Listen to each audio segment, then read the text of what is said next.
Welcome back there, Coastal Bed. Meteorologist Diamond Dixon here with the live look outside our What a Sky cam overlooking downtown Corpus Christi. We got a beautiful view there. We still have a lot of high pressure too, giving us some nice clear clouds and clear skies for the most part.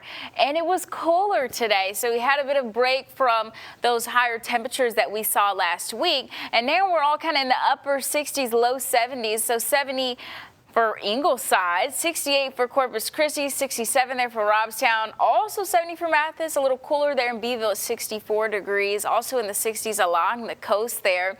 And if we're talking about how cold we'll get tonight, well, we'll dip. We have like at least 15 degrees that we'll dip into our nighttime. Now, current winds, though, coming out of the northwest, 21 miles there for Ingleside and Rockport and the Naval Air Station, 22 for Port Aransas, 18 for here. So we're all feeling a nice breeze, if you will, with those wind gusts. If we look at our wind gust forecast, we're going to see more increased winds headed into 6 o'clock, and then we kind of digress as we head into our overnight hours into Monday morning.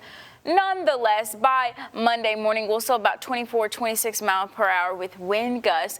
But if you were listening last night to the wind, you could hear it kind of pattering across maybe your window or your doors. And even the past 10 hours, we started off our morning in the low 50s. And we pretty much went right on the cusp of 70 here, but we won't have those higher temperatures, at least for the next couple of days. So today we hit a high of 69 degrees, but that record was set back in 1909 and 95 degrees. So we won't be in the 90s, not anytime necessarily soon, but hour by hour, we're going to hang out in these 60s up until about 9 o'clock. We'll be at 59 by 10 o'clock. And as we head into our overnight hours, we'll be back into the low 50s, even touching 49 there. By 5 a.m., you can also see that the winds do come down a bit. That's where we saw the decrease in wind gusts headed into our Monday morning. Now, if we look at average high temperatures for, let's say, April, we're right around the 80-degree mark, kind of between 80 and 85. So that's why we have these below normal temperatures right now because of the cold front that pushed through our neighborhoods. But if we look at April's climate, we typically would have a low around 61 to 67 degrees, and that high will resonate between 80 and 85 degrees. So we will be below that for the next couple of days.